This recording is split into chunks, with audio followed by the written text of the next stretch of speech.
Ladies and gentlemen, the following is scheduled for one fall.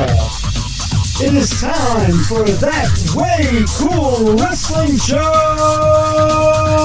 Hello, everybody. Welcome to That Way Cool Wrestling Show. Danny J here, along with Charles Gemini Gregory, Mad Mark Lindsay. Of course, my man LeGrand Onslaught Jackson is on assignment this week, but filling in for him, I'm very, very happy to have ACPW superstar and a man I wrestled many, many times, and it was luckily he stayed away from my face because that's the moneymaker. Marty Corpse O'Mara. Marty, welcome to the show, Marty. I just want to... Thank you. Absolutely. Thank you. That's a great introduction. Yes, very much so. Just to give you guys a heads up, if you go on YouTube, go to, look up ACPW and look up Corpse. It's Korpse. You're going to see some really, really crazy hardcore shit, and this guy did a lot of stuff. Yeah, most of it him beating my ass. So yeah, pretty much. And I've taken ass beatings from him many, many occasions, and I'm still having him on the show. So you must be popular. He's a very, very lovely man. so, by all means, welcome to the show. He's going to be filling in for LeGrand, who, by the way, is usually the soul of the show. So he keeps us grounded. So don't this worry, may just I go will crazy keep us on topic. Without LeGrand. Yeah, Mark, you're going to have to keep us on topic. You got it. I'll try. Okay. We got a crazy show today. It's going to need a little bit of explaining, but some of the older fans will probably understand what I'm talking about. What we're going to talk about today is, can the WWE be compared to 1987's Glow? Now you're going to say, well, what is he talking about? Now, I'm not talking about Glow on Netflix. I'm talking about the original Glow wrestling show that was in roughly 86, 87. It was a parody show where we had all women wrestlers of different likes and makes and everything. And much like the Carol Burnett show, which had different vignettes and little goofy like skits and stuff like that, they used to do that in between having matches. The matches usually were mediocre, but we did get mediocre. Please, what? Come on now. Yeah, I know. Mark's favorite, if you look up Glow, Mark's favorite tag team was the Housewives. No, it wasn't the pinups. The pinups were my favorite. Well, first of all, let's talk, because Marty, I think you were like 6 in 1987. Yeah. Wow. Or 5? 87? Yeah, you might have been 6 or 5, yeah. You're still snot-nosed and your mom was still changing her diaper. He wasn't able to change the channel at that point. No, he couldn't. Well, look that up on YouTube. That's that new internet thing they have going. Yeah. Which That Way Cool Wrestling Show is a proud supporter of. Yes, we are. Oh, yes.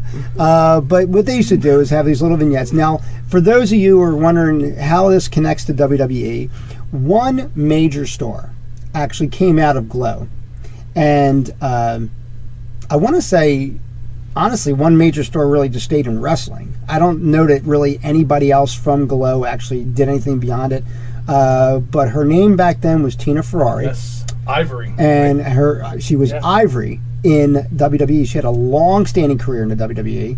She was a part of, what was that, the Censor Squad or something like Uncensored. that. Uncensored. Uncensored. Well, I'm the mark here. She was a multi-women's champion. Really underrated, because you really don't hear much when people talk about women's wrestling. Don't really hear much about Ivory, but she really was one of the ones that was like a general. Yeah, but the difference between her, WWE, and Glow, she could actually work. Yeah. Back in the old Glow era, let's be honest, most of those girls were poorly trained or whatever. Well, without saying names and stuff like that, a lot of them went on to do 900 number commercials. Yes. To give you an idea. And a couple did softcore porn. Yeah, I need to get those from you. I think that's where Dan was going. I need to get those from you. Yeah. Mark has them. Mark has them. Yeah. And then some of them actually went on to like Married with Children. If you remember, Sally the Farmer's Daughter was on Married with Children. So was King Kong Bundy, but he wasn't on Glow. He wasn't in Glow. He wasn't in Glow, although there were women that looked like him. Yeah, but if you ever wrestled him, I've never wrestled you would think Bundy. He was on Glow because he was a little bitch, and I will say that. There you go. Are we talking about King Kong Bundy? Yeah. I chopped too hard. Yeah. We're not. Shoot time. No, it's not shoot time. I apologize, gentlemen. Oh, you don't want to hear the New Jack story? No. We don't want to hear that. No, I know the story. So can I give you guys my take on the Glow thing? Do you mind Go if ahead. I take a minute? Well, before you do, because I know where you're going to go with this. What I want to do, I probably don't, but I just wanted to cut you off. What it is, the reason I'm saying this, can it be? I explained what Glow is. So now you know what Glow is. And the reason I'm saying can WWE be compared to it, even looking recently at SmackDown, which SmackDown usually generally was quote-unquote the better show by the wrestling fans, not so much by the WWE sheep, but by the wrestling fans, SmackDown usually was the better show. And what I'm seeing is a more boring show. And I'm seeing, what are they, Breezango, is that what they're called? Breezango or whatever. And they do this fashionista show or whatever it is, this fashion files. Hey, look, it's Fuji Vice in 2017. You know let's just be honest. Yeah. Some of it's entertaining. But some of it's not. A lot of it, I've noticed lately, if you get 4 matches in a whole show, you're doing something. I think more or less they're just stretching out everything. Okay. They're stretching it out because the workers themselves are on the road. You figure they're on the road 300 days a year. They're doing the shows. They're here. They're there. Everything. All they're doing is stretching it out. The people are going to watch. What else is there to watch, really? And that's what else do people understand? Right, and that's kind of where I want to go. So let me go back to '87. Okay. Okay. And I'm sorry, this will be a minute-long story. I apologize. That's when I graduated high school. Okay. Steamboat and Savage were setting up to WrestleMania 3. Mm-hmm. Savage took the timekeeper's bell, hit Steamboat across the throat. Yeah. Steamboat was off TV for about 3 or 4 months. WWF at the time had a promotion. Send Ricky Steamboat your best wishes. Send him a card. Get well soon. I went to my dad. I'm like, Dad, I want to do this. I want to send Ricky Steamboat a card. My dad's like, Mark, you don't. He's not hurt. It's okay. My dad knew. Your dad said, "Get the hell out of here." Right. He's like, no, Mark, I don't think you understand. This is a work. But obviously, he didn't know the term at the time. Right. Meanwhile, I would watch Glow, and I would be like, wow, that's fake. I would watch Glow and be like, wow, that's really off. That's horrible. They're making fun of pro wrestling. And why did you think that, Mark? I thought that because at 10 years old, when I'm watching quote-unquote serious storylines, when I'm watching something that got my heart and my emotions into it, and I thought it was real, that when I watched Glow, it was like, wow, this is they're just this is fake. They overdid fake. Exactly. They really did, yes. They oversold. Okay, they oversold. Thank you. I'm sorry. I don't mean to offend you guys. So my point is, taking that Glow attitude, they had a 1-hour format. Yes. I watched Glow in between Superstars and Worldwide Wrestling back in the 80s, and it was what it was. To answer your question of the format, I believe with 3-hour Monday Night Raw, that's a joke. Okay, we can all say that that's a joke because you're stretching your talent. Every single week, Roman Reigns is there. Every single week, John Cena is there. Not every week, Brock Lesnar is there. And if you know, he gets the biggest pop because it's an attraction to see him. Yeah. Ric Flair didn't wrestle every single week in the NWA in the late 80s. He was when he wrestled. No, he did a promo every week. Sure. Yes. He was visible, but he wasn't a wrestler every single week. So there's nothing in the current product for 3 hours that they could really have somebody go off of TV for a while and come back meaning more. So to answer your question, the reason I think they do the Breezango is to fill the time, like you said, but they have to fill 2 or 3 hours every single week. But SmackDown is 2 hours. SmackDown is 2 hours, first of all, Mark. Yes, I understand. That's your name. And if you notice, though, Raw is not doing stuff like that. Not that Raw is doing anything much better, but Raw is filling it up with promos. Oh, they're doing 15-minute promos every damn week. Right, with everybody. That's another story altogether. Another show. It really is. And then you got John Cena who needs to know when to hang it up, going back and forth. But you know what though, and going back to the sports entertainment side of it, the work shoot that he did.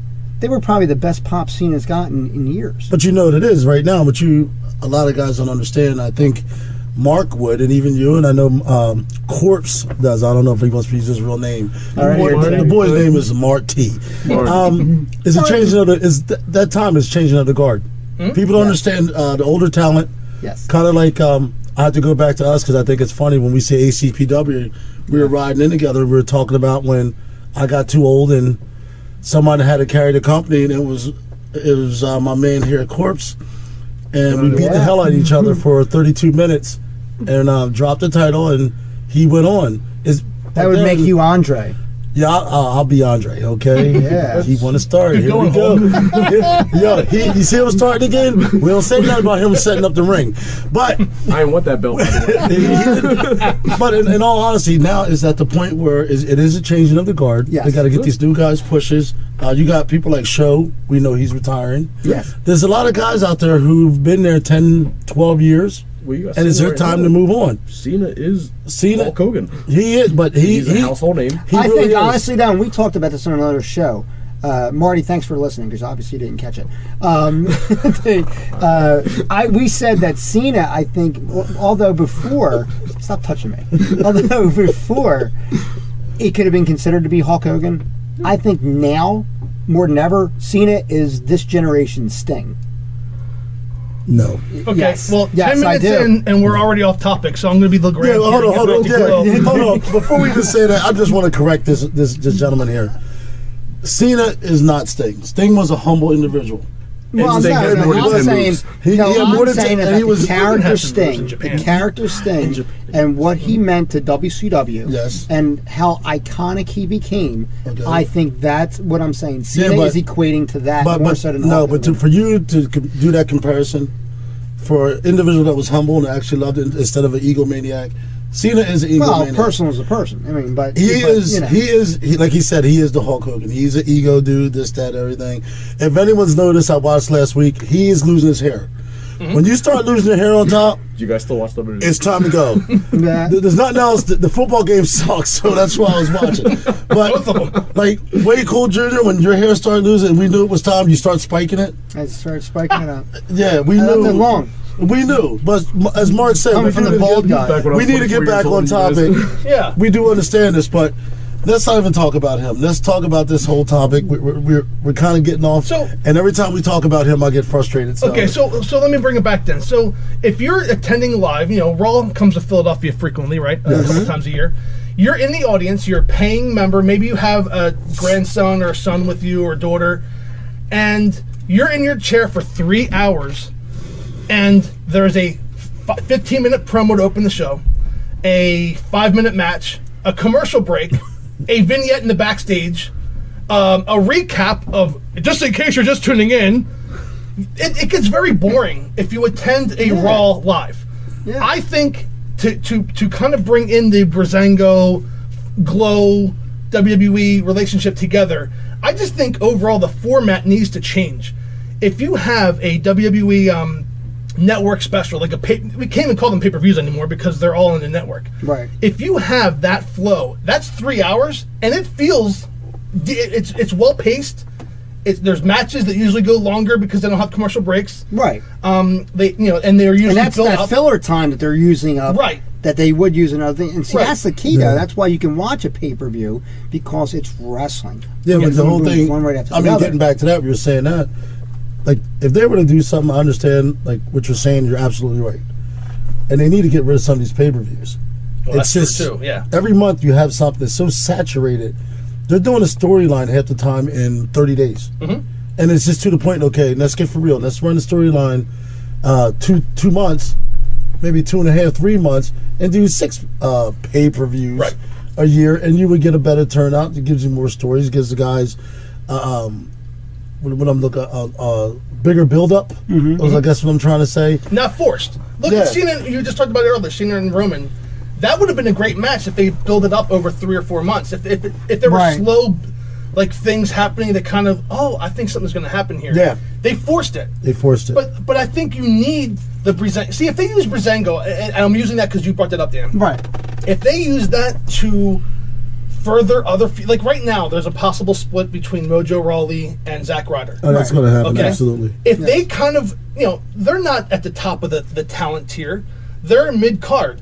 So if they can use Breezango as a way to draw attention to the split that's going to happen between Mojo and Zack Ryder, and not take up quote-unquote TV time with a match to do it, I think there's a good balance that can be used there if they do it properly. Now, I know some of it's not entertaining. I'm not arguing that point. But if they can find a way to balance it out, I think we would not be complaining as much as we are. But I think, though, too, and it goes back to, and we've noticed for many, many times, that a lot of their writing staff are not wrestlers. They're not wrestling people, and they're not wrestling business people. They're writers. They went to Hollywood. They had the guy that played Freddie Prinze Jr. Was writing. Yeah. I don't know if he still is, but he was writing for them. So you're talking about Hollywood writers. But you're writing wrestling, and yes, it's sports entertainment, and I think that's their mentality, that they want that entertainment writing in there, but it takes away from the wrestling fan. And granted, to give you an idea, I went to, with the brothers McIntyre, who were on the last couple shows, we went to go see Progress Pro Wrestling out in New York. And thank you guys for inviting me. It was a great time. We went out there, and yes, it was a house show, obviously, but it was taped for whatever their thing is, because they're in the UK. And it was a great show. It was one right after there, boom, boom, boom. They had a couple promos. That was it, right?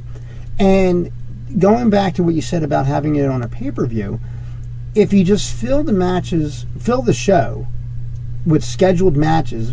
Mark, you and I went to the Civic Center many times and watched NWA wrestling, and there was no glitz and glamour at the Civic Center. And every match was 20 minutes. Every match was 20 minutes. Spin the wheel, make the deal. That was a match. Okay. You know, that forever coal miner's glove match was the best. The funny thing about that, real quick, is that I was listening to Tony Schiavone, and he didn't even know what a coal miner's glove match was. And I'm like, I knew what it was, because I watched World Class Championship Wrestling, and it was only done once there. Well, I was there for that. So I was there for that. We all were there. See, we were there. That Way Cool Wrestling Show was in attendance. You weren't born yet. I wasn't born. You weren't born yet. Oh my God, you weren't born yet. Yes, he was. 92? 92. 92? Okay. Yeah, I was 7. 7. He wasn't allowed out by himself. No, he was actually in reform school, but we're not going to talk about that right now. And, but I mean, in that scenario, I just think that it's rather than having good writing of storylines, because that's what it really boils down to. You know, they are filling all this stuff, and it's just nothing but comedy and laughter and stuff like that, and it's becoming more and more of a variety show. But I don't think right now, you're saying that, we talked about this before we came on. If anyone knows the last couple of weeks, it seems like we're going back to a little bit of the Attitude Era. What you were saying, right. Even with the, they're cussing it a little bit. Remember before, that was absolutely not. They're letting these guys come out there, speak their mind a little bit. I don't think a lot of it is You know what I think that's about, though? I think with the work shoot that they did, and I think you could thank The Miz for this. Here we go. More than anybody else. Praise The Miz. More than anybody else. Let me tell you something. I was never a Miz fan. Never. Until, and you the same way. Until he really started, and granted, he's trying to get his acting chops, so he's really doing a lot of stuff. I mean, I know. You know what I mean? This isn't like he always had this. He's doing his acting chops, and he's showcasing what he can do. But his stuff with Daniel Bryan, and then his stuff with Cena and Reigns, unbelievable work. Right. Honestly, he made me think, and this is a major compliment to The Miz. If I was going to bring back the Four Horsemen today, Miz would be in the Flair role. Yeah, no. I got laughed at when I said that last show. Yes. I got laughed at when I said that last show. Miz because he's a guy that you would pay to see get his ass kicked. Yeah. But he has I think he would be in the Flair role. He would. Not saying he's Flair. Yeah, please. Right. But you understand that people and if you laugh, I'm going to hit you. I'll probably laugh. You got people like Miz. Right. You got Dolph. There you go. Right. They are the cornerstones, though. They are the ones that make these guys come out and work. Yeah. That's how Daniel Bryan was the same way. We all know Daniel couldn't speak. He was not a great mic man. No. He was kind of like that guy Corpse. Corpse sucked on the mic. And, horrible. I'm between you guys. I don't know about that. But in the ring, you let them do their thing. Yes. But these individuals are the ones, they're the ones pushing these guys to perform. Yeah, they are the workers. Okay, so let's bring this back to Glow then. So Glow has these vignettes. Yeah. Breezango has a vignette, but then the 80s always had Piper's Pit, which Miz TV is the modern day Piper's Pit. Right, but I'm not talking about those, though. I mean, at least those are interview segments. They're basically cutting promos, but you're having a wrestler conduct it rather than a David Crockett or somebody. But Breezango, or whatever the frick they're called, Breezango, I can't say it, I don't know, because they're so stupid. the sheep love that bullshit, and I this is why I hate sheep. Who's that? Hopefully it's not me. That's LeGrand checking in. LeGrand's on assignment. But Brazango, what they're doing has nothing to do with wrestling at all. So if it was on the network by itself as like an original programming, yeah, fine, yeah, because I wouldn't watch it. Okay, so then end of discussion. Yes. Let's move on. Well, on that note, well, absolutely, no, I understand exactly what you're saying. If it was just on the network, it'd be one of those shows that like it would be like a comedy show. Like yeah, they do you that might thing watch. There's a you show might where watch it. They do practical jokes. I think, you know, stuff like that. Story time. Look, I'm not gonna lie. I watch Story Time. That's fun. Stop breaking my studio, Mark. I got more to talk about this. We got more goofy crap that WWE is pulling, that at least I think it is. We're going to be back right after this. Since 1974, Cannon Entertainment has been serving the tri-state area, providing professional musical entertainment to thousands of our customers. Cannon Entertainment doesn't just play music, we are professional musical entertainers. We have personality, talent, and each DJ has a minimum of 7 years experience. We are especially trained for events like the one you're planning. We will customize your event to make it everything you want, and we'll give you our many years of experience to make it even more. Don't gamble with your affair. Be sure to choose the best. Cannon Entertainment. Check us out on the web at cannonentertainment.com. Call us now. That's right. You can call them right now at 610-449-8908. Tell them you heard about Cannon Entertainment from That Way Cool Wrestling Show, and Rob will probably tell you who. Pretty much, that's how he is. I know how he is. But definitely, thanks for Cannon Entertainment. They are our studio where we're having That Way Cool Wrestling Show. We're talking about whether or not WWE can be compared to Glow, that's Gorgeous Ladies of Wrestling, which aired back in 1986/1987, talking about the vignettes and how it's steering away from pro wrestling, you know, and he's distracting me because Mark's playing with his phone. Another thing is they have that guy, what's his name? Aiden somebody? In English. Aiden English, is that what his name is? Yeah. The guy with the balding head and he sings all the time and he's not even good. Ass quarter drop kick. Yeah, and that's it. But I lose it because I'm looking at him. He's an odd-looking guy. He looks like he picks up kids in the park. Yeah. He's really pale. He's odd-looking. He needs to do something with his hair. And Mark will laugh all the time. I'm big on somebody's looks in the ring, because that really does it to me. Like if you look like a screwball, well, I said Kevin Owens looks like he picks up a basketball game at the Y. He's not dressed for wrestling. Okay, Sami Zayn, when he comes out, he looks like he drives Uber.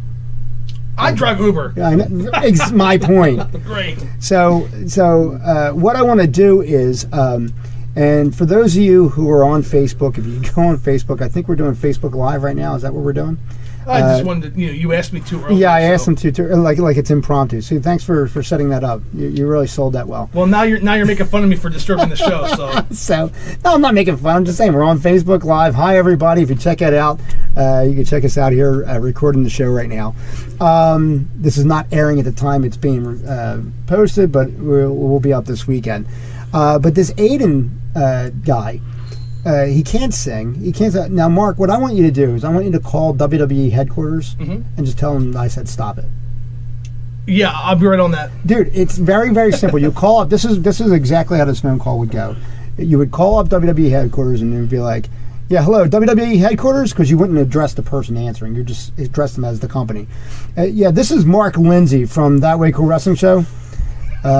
Mark Lindsay. Mark. Not smart, Mark. No. L-I-N-D. Well, That Way Cool Wrestling Show. Yeah, That Way Cool Wrestling Show, because they'll know that, you know. And you just tell them that Danny J of That Way Cool Wrestling Show said to tell the Aiden guy to stop singing. Okay, now you. And then he'll say, "Hold on. I'm gonna cut him off. Why? You're sitting there, you're talking about Aiden English, right? Which the guy actually can work. All right, he's not bad. He's not bad. He can work. But if you think about it, how they're building him up right now, Do you remember when the New Day first started coming out? Yeah. And we thought it was the stupidest ass thing we ever seen. You guys loved it. I didn't like it at all. Oh, no, you're just saying that because they're black. I understand. But I can say that. I can say that if you know me, I'm large, black, with a bad attitude. I can say that. You can't say that. But when they used to come out, I just think that was the stupidest thing I've ever seen in my life. I was like, oh my God, here we go. You know, this, that, and other thing. Aiden English is the same way. Last time he came out and started singing, did you see some of the people? Mm-hmm. He got a little cheap pop. He really did get a little cheap pop, and I was really surprised. Now, wait a minute. You're not talking about the big guy. I'm not talking about the big guy that sings with the guitar. No, Aiden English, the pale dude that looks like you. He actually has talent. He looks like you. He does not look like me. That dude looks like he picks up kids in parks. So he looks like you. Yeah, pretty much. Hey, look, Dan, you look like powder. I've seen you some look people, like powder. I've seen some of the friends that Mark's brought to my parties. But no, seriously, he is someone that they sit there, they give a gimmick, and they work a couple months, and if it catches on, it catches on. Yeah. And I could see something that stupid making it. You may not think so, but like I said, New Day. I know. You know what? It's not that I don't think so. It's because the WWE sheep will take whatever they shove down. Whatever they do. Right. Like they used to say, we give you what we want to give you. Right. They tell you who you want to like. Like, for example, you go back years ago, I never would have thought anybody would have accepted the Crash Crew. At all. Really? These two guys, Wrecker and Dozer, going in there like they're big and bad. Barely work. Barely can work. We're out of breath before they got to the ring. I mean, no, I'm just kidding. These guys were fantastic. Don't touch me.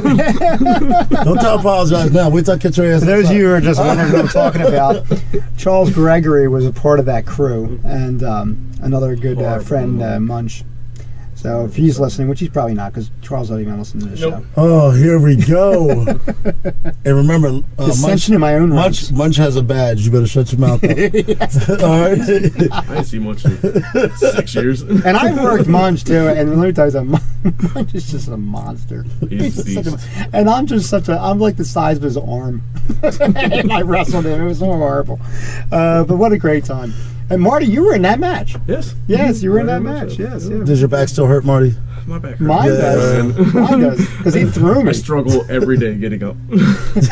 He threw Dan, and Marty apparently carried him. That's what Charles was getting. You guys see, Mark got that. Mark understood that whole thing. That's how bad I got hurt, and Marty felt it. Because you just threw me. Did I take my own Death Valley driver? Yeah. But I took Death Valley drivers left and right from Marty, and never had a problem. Munch was supposed to do a fall-away slam, a very simple move. He decided he didn't want to get back up, so he didn't want to go down in the first place, so he just tossed me.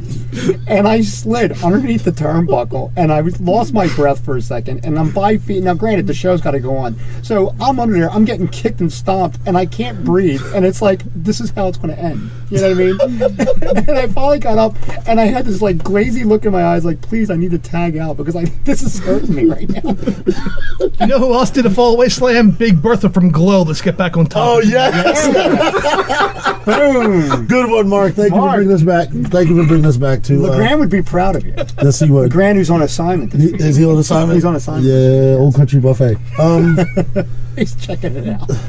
But back to Glow. I mean, back to Glow. And now, all right, Glow, I think WWE, when it very first started, was Glow. Remember how cheesy? Well, yeah. It was extreme.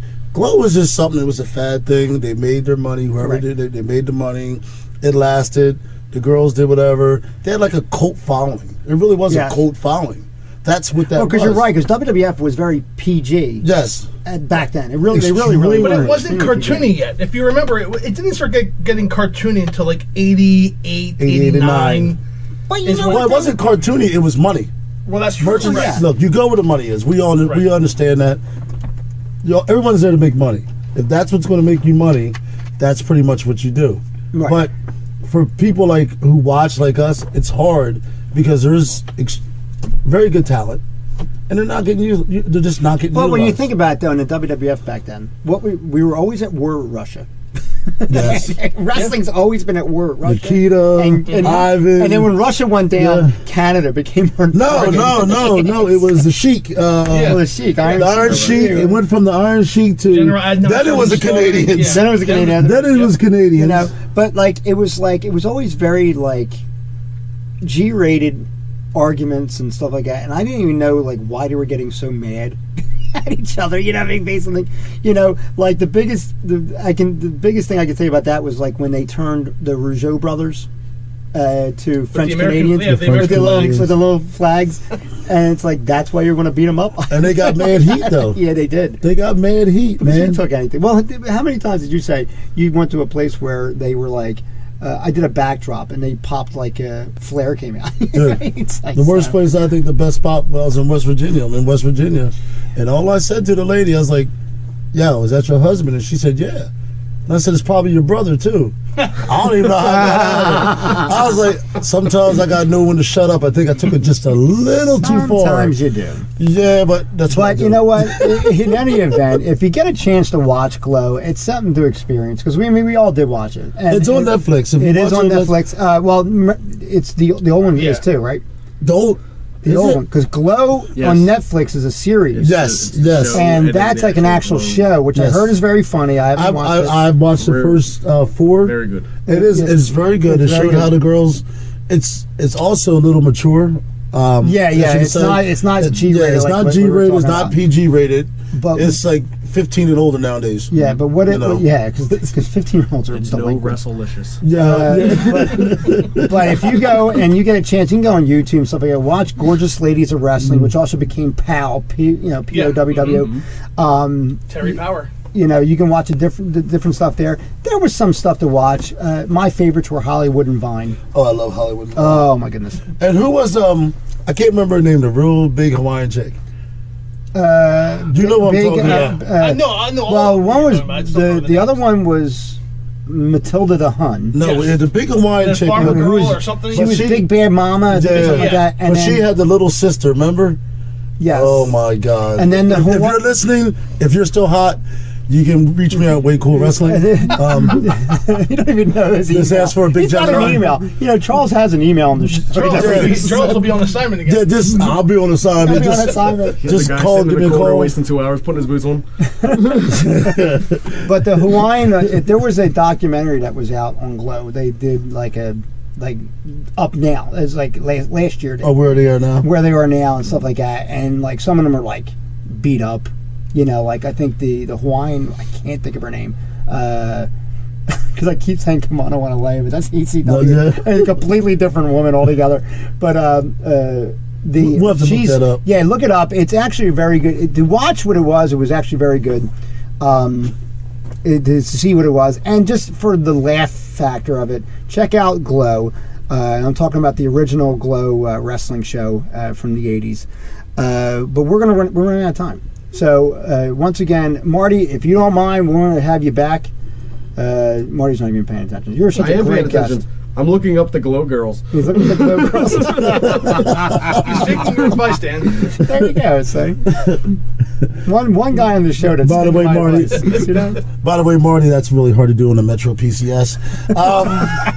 This is an LG, my man. The opinions expressed on this show are not the opinions of That Way Cool Wrestling Show or any subsidiary therein. Charles can't work. So we're going to cut it short here. Until next time, thanks for listening. You can check us out on thatwaycoolwrestlingshow.com and on Facebook at That Way Cool Wrestling Show. So we ask that you share, like, and make sure you also check us out on SoundCloud as well, which you'll be able to hear these podcasts. And they're going to be all over Facebook. So for Charles Gemini Gregory, for Mad Mark Lindsay, for Marty Corpse O'Mara, who's a special guest on the show, and LeGrand Onslaught Jackson, who's on assignment, my name is Danny J. Until next time, we'll see you at the matches. Goodbye, everybody. The proceeding was produced by DJB Productions.